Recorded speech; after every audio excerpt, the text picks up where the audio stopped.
É o único opositor. Você já ouviu falar da síndrome de Caim? Não? Nunca expliquei aqui?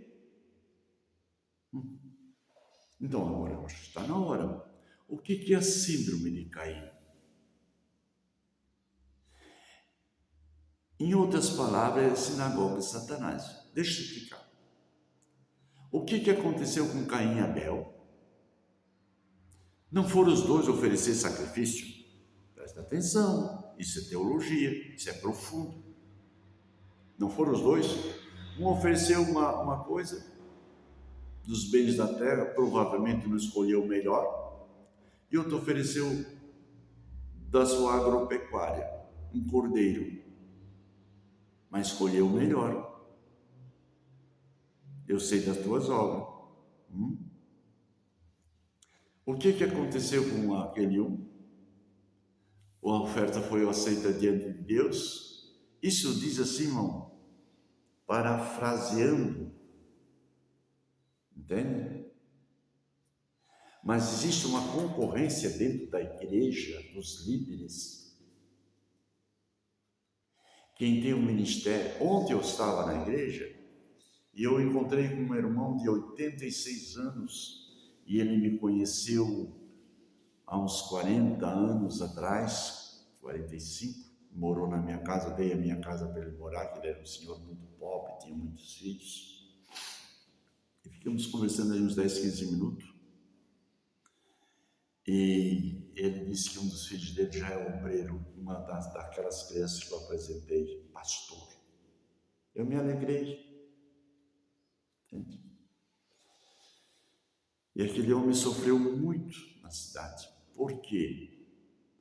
Entrou numa cidade onde todos na cidade também eram religiosos, mas não pertencia àquela denominação, inclusive eu também sofri.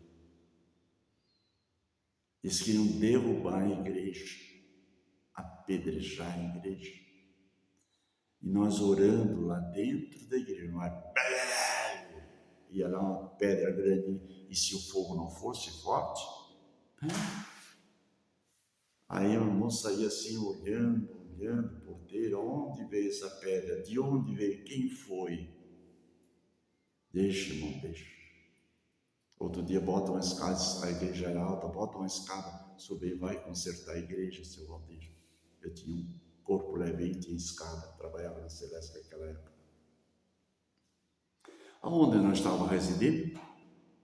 Na sinagoga de Satanás, pertinho, rodeado de cristãos.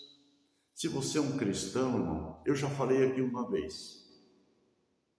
Se você tem um amigo, ele não é amigo da palavra de Deus, abre o olho. Abre o olho. Se ele é um cristão verdadeiro, ele vai te amar, independente de denominação religiosa. Independente se você tem um princípio um pouquinho para cá, um pouquinho para lá, mas se você tem o teu pensamento elevado ao céu, ele vai procurar te respeitar e ser teu amigo sincero. Mas muitos desses sofrem a síndrome de Caim. Quase que eu ia fugir do assunto. A síndrome de Caim é sempre atacar aquele que está oferecendo um sacrifício melhor para Deus. Eu estava conversando com o velhinho da gente, e a sua filha que cantava uma bênção na igreja, aquela mulher, ela meu Deus, ela era uma senhora simples, mal escrevia o nome, mas ela tinha uma capacidade de memorização. Se ela ouvia qualquer hino, ela ouvia uma vez, duas, ela já gravava na cabeça e cantava, não imitava, ela cantava com a voz dela mais ungida. E ela nunca pedia para cantar, irmã Marliceia. A irmã tem um hino para cantar, ela era meia. Tem, irmão, quando abria a boca, uma voz, E ela sempre era sempre aquela. E um dia de frio, diz o nosso irmão, agora, não faz 1 mês, 2 meses, ou 3 meses, 6 meses, sei lá. Eu sei que um dia frio, eles saíram meio atrasados de casa, E o esposo disse, minha velha, vamos para a igreja, vamos. E ela se abraçou com ele e botou um slack. Entende? Botou um slack. E naquele dia eles chegaram na igreja, não deu tempo, chegaram atrasados. Não deu tempo dela tirar o slack e botar um vestido. E ela entrou de slack na igreja. Isso agora, não é 40, 50 anos atrás, não, agora recém. E o obreiro dela lá disse, olha, você está excluída. Porque aqui assim você está excluída. Ela ficou na igreja, tinha preparado o hino para cantar, não deu tempo de trocar o vestido. Voltou para cá e disse, meu esposo, não vou mais te acompanhar. Eu disse para o irmão, eu vou visitar essa irmã. Sabe por quê? Eu conheci ela de menina cantando na igreja. Não, eu não queria saber se ela entende, porque foi sempre uma moça séria, uma menina séria, casaram na igreja virgem. Um rapaz que não sabe ler uma palavra, mas não perde um culto. Eles vinham de a pé, eles vinham a cavalo, eles vinham de carroça. Isso não era 1 quilômetro, 2, não. Eu acho que eram 6, 7, 8 quilômetros de distância da igreja. Se não era 10, não sei. Nunca medi. Está lá ferida. Irmãos, que Deus nos ajude a entender os nossos irmãos quando entram na porta da igreja. A síndrome de Satanás é quando alguém oferece um sacrifício melhor do que o meu. Eu já falei aqui que as minhas filhas louvando a Deus com o cabelinho comprido, com aquele vestidinho simples. E uma que tinha síndrome de Caim, agora é a palavra, a síndrome de Caim, que sai como sancafona. E as minhas filhas disseram, nunca mais, pai. Não, minha filha, oferece seu sacrifício a Deus. Pai, nessa igreja está cheia de gente que sofre a síndrome de Caim. Entrega o teu melhor para Deus e não ouve. A síndrome de Caim fez que os seus próprios irmãos odiassem José. A síndrome de Caim fez que os judeus negassem a Jesus. A síndrome de Caim faz com que as igrejas estão divididas, porque um odeia o outro e está oferecendo um sacrifício melhor para Deus. Meu Deus, eu vou parar por aqui. Eu acho que você já entendeu. Amém? Vou continuar.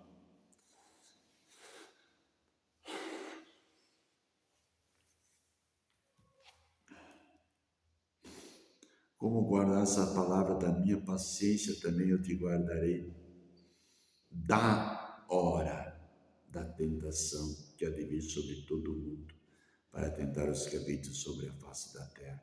Como guardaste a palavra da minha paciência, eu te guardarei da hora. Em outra tradução diz da provação ou da tentação.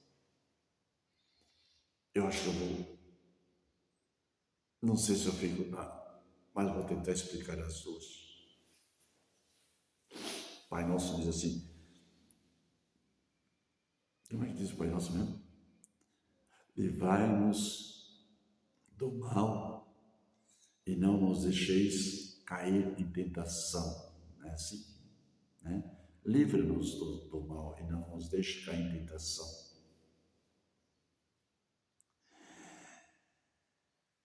Eu falei aqui das 7 maneiras pelas quais eu creio que a igreja não passará pela grande tribulação e o Senhor virá buscar a sua igreja. Ele sabe o limite da nossa, entende? Ele não vai nos deixar, não nos induza, como diz na igreja, da tradução da igreja, não nos induza a tentação. Ou em outras palavras, não deixa a tentação induzir. É quando dois ímãs fortes, quanto mais próximo eles estão, mais estão induzidos. E você pega 2 ímãs fortes, pega aí um negócio de som aí, que tem aqueles ímãs grandes, e segura esse e segura esse. Faça esse teste em casa, só para você. E você vai segurando, vai segurando.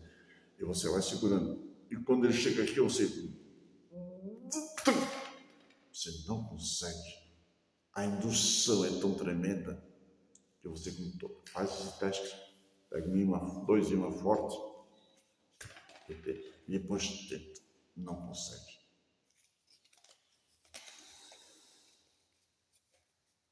Como guardaste a palavra da minha paciência, eu também te guardarei da hora da tentação. Deus não vai deixar, irmãos, a sua noiva, a sua igreja querida, naquele momento a ponto de esfraquecer, não. Ela vai passar pelo deserto, mas antes o Senhor Jesus vai livrar da hora da tentação. É o que Deus disse para a oração de Abraão para com Deus: tu vais matar também o justo por causa do ímpio? Não. Mas Senhor, tu não sabes que ia destruir a cidade se tiver 40 justos lá? Não, por amor a 40 justos não vou destruir. Mas se tiver 30, se tiver 20, se tiver 10, Senhor, não, por amor de Deus, não vou destruir a cidade. Porque Abraão sabia que Ló não ia resistir na hora da tentação, mas Deus livrou Ló da hora. Então tirou Ló para fora e destruiu a cidade. Assim como Deus livrou Noé da hora da tempestade e preparou uma arca, como guardasse a palavra da minha paciência. Sabe quantos anos Noé? 120 anos. Deus disse: Noé, constrói uma arca. Imagina, irmãos, Noé, 3 filhos. A Bíblia não diz que idade tinham seus filhos: Sem, Cão e Jafé. Mas depois eles casaram com suas esposas. Não diz o nome de sua esposa, mas casaram. Porque diz que só Noé, a sua família, entrou 8 pessoas. Noé, a sua esposa, os seus 3 filhos, com suas 3 esposas, deu 8 pessoas. Senhor, vai dar tempo, Senhor, para mim construir a arca? Vai. Então vamos trabalhar, meus filhos. Minha velha, irmão, cortar lenha, machado naquela época, arrastar, fraquejar, né? Sei lá como. É fraquejo. Tem um machado especial de fraquejar. Farquejar. É deixar a madeira reta. Naquele tempo não tinha serra reta. Meu pai tinha um machado de farquejo. Ele é bem largo e bem fininho. Ele bate assim, vai tirando as lascas. Ele deixava uma tora assim, esticava uma linha, deixava uma tora lisinha assim nesse lado. Aí fazia outro. Machado de farquejo. Quantos anos? 120. Noé não sabia quantos anos Deus estava dando para ele, mas ele continuou. Como guardar essa palavra da minha paciência? Senhor, quantos? Não vou te dizer quantos anos. Tu trabalha. Deu para entender? É assim. Eu te guardarei da hora. Então, seja paciente, firme, fazendo a obra do Senhor, aguardando a volta do Senhor. Seja paciente, meu irmão. Não arreia. Não deixa. Entende? Essa é a última mensagem que Deus dá para a igreja espiritual dentro de uma igreja carnal. Eu vou falar da igreja carnal, que é a igreja de Laodiceia, estou falando da igreja de Filadélfia. Você tenha paciência, meu irmão, que você vai entender os oráculos. Com duas palavras eu podia dizer, olha, essa é a igreja carnal, essa é espiritual, e você lê ali, você tira as suas conclusões, mas eu estou indo devagarinho para nós conversarmos juntos. Eu tenho a paciência, e você tira momentos para isso, amém? Como guardar essa palavra da paciência também eu te guardarei da hora da tentação ou da provação que há de vir sobre todo mundo. Vai chegar o dia de trevas, de angústia, de tsunami, de revolução. Nós estamos vivendo uma revolução, irmãos. Uma crise política no mundo inteiro. Ninguém se entende com ninguém. Vocês já observaram como é que está a China lá se unindo com a Rússia? A Rússia contra a Ucrânia. A OTAN agora, os Estados Unidos está falido. Está uma revolução. Meu filho mora lá nos Estados Unidos, passa as informações para mim. Ele nem pode falar nada, porque ele trabalha na inteligência americana. Se ele passasse as informações que tem para mim e despertar o Brasil, sabe por que está em crise? A Rússia, vamos dizer assim, só um exemplo, que eu me deram todo exemplo, tem tudo anotado ali, mas agora não só me veio na minha cabeça. A Rússia tem 50 vezes mais o poder bélico da Ucrânia, tem 50 vezes mais o poder bélico unindo toda a Europa, a OTAN, e tem mais poder bélico do que os Estados Unidos. E sabe o que estão fazendo agora? O Xi Jinping lá e o coisa, estão querendo lançar uma moeda única, o IEM lá, o IEM, né? Quer derrubar o dólar, já derrubou o euro. Antes era dólar e euro, agora a Europa está falida por causa da guerra da Ucrânia, está sobre o cabresto da Rússia, que a Rússia negou tudo para eles lá. Já expliquei sobre o gás. Só fecha o gás lá na Rússia e a Europa vai tudo pro beleléu com esse inverno, porque não tem lenha. Lá uma árvore, o que aqui um pinheiro cresce uma tora em 20 anos, lá leva 200 anos. Você sabia disso? Né? Então a Rússia, que é um país de todo mundo, e os outros são paizinhos assim pequenininho, e ela é um gigante, tem um poder bélico e ogiva e tudo para destruir a Terra 333 vezes, 9. É só apertar um botão. Não precisa acionar. Estão fazendo ali com a Ucrânia uma brincadeirinha, um espetáculo. O Zelensky lá sabe disso. Ele está resistindo porque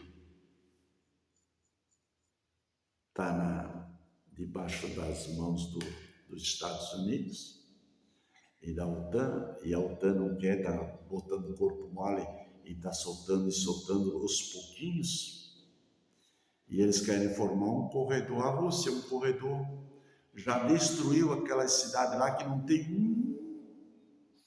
um prédio em pé, não tem uma casa em pé. Eles só passam, entende por quê? Para pegar os 4 portos, para exportar aqui para o Brasil. Você acha que o Lula foi fazer o quê lá, conversar com aquele abençoado lá em cima? Eles querem quebrar o dólar. E o Lula não é burro, não, gente. Se vocês pensam que ele é burro, burros foi os burros que votaram nele. Ele tem uma mente diabólica e ele quer botar aqui no Brasil o centro do comunismo mundial para haver um só líder, um só governo, uma só moeda e uma só ideologia. Simples assim. Pensa nisso que eu estou falando para você e manda mais alguma pergunta em cima disso aí, que eu já dei uma aula de geopolítica. A minha filha disse, puxa pai, eu não sabia que você sabia tanto. Eu também não sabia. Mas só que na hora veio assim uma rapidão dos 5 continentes. E eu podia falar mais umas 2, 3, 4 horas aqui, mostrando para vocês tudo que está acontecendo em todos os países. Situação econômica, política, a força do euro, do peso, do dólar, do iene, de todas essas moedas que existem aí. Sabe quem tem os governos nas mãos agora? O Fundo Monetário Internacional, o FMI, Banco Mundial. Eles financiam a guerra para eles terem lucro da guerra. Sabe por quê? Enquanto os vizinhos estão se matando, vamos dizer assim, ó, eu moro aqui sempre, eu sou um fazendeiro. Eu tenho minha propriedade, eu tenho bens e tal para mim, para minha família, meus parentes, tudo assim. Mas eu tenho dois vizinhos brigando entre eles. Entende como é? Eu quero que esse acabe. Onde eles estão não tem mais recursos e eles vêm pedir dinheiro para mim. Deu para entender? Vizinho, empresta um pouco que eu quero matar aqueles. Eu tenho 2 vizinhos que são brigados entre os dois. Estão gastando com advogado como nunca. Por causa de 5 metros de terra lá. Que um disse que invadiu para cima do outro, o outro invadiu para cima do outro. E dá-lhe dinheiro, advogado. Dá-lhe dinheiro. Um vai lá, abre um valo, o outro lá tampa o valo, abre o outro. Agora veio um e abriu um valo, foi lá por cima do meu terreno. A água veio, eu disse, água é água. A água é água, vizinho. Se o outro lá veio abrir um vale, passou por cima do teu e veio em cima do meu, a água é água. Lá eu não vou brigar com Deus. Mandou a água, agora se vocês querem fazer, continuam fazendo. Brigando vocês dois aí. Eu não. Eu quero. Quase que eu disse, eu quero que você se lasque mesmo. Se eu tivesse malícia, eu ia emprestar dinheiro para eles gastar dinheiro para ficar pobre. Sabe o que eu ia conseguir fazer? Vizinho, eu estou devendo para ti, correto? Sim. Então te vendo esse gado em troca do dinheiro. É assim. As nações estão se acabando e estão pegando dinheiro do FMI. E sabe quem é que vai dominar tudo isso? O Fundo Monetário Internacional. E sabe o que vai acontecer? Ele vai lançar uma moeda única. Aí o Xi Jinping lá, o russo, o dólar, o euro, todo mundo devendo para o Fundo Monetário Internacional, criado pelo próprio homem, e agora está na mão de meia dúzia só, de gente que tem entendimento, entendeu? Pegou o mundo inteiro e disse, vamos botar aqui, vamos botar. Trilhões tem de fundo. Entende como é que é? E aí vem a moeda única. Não sei se é o Bitcoin ou qualquer. Viu como é fácil entender uma geopolítica? Já volto já.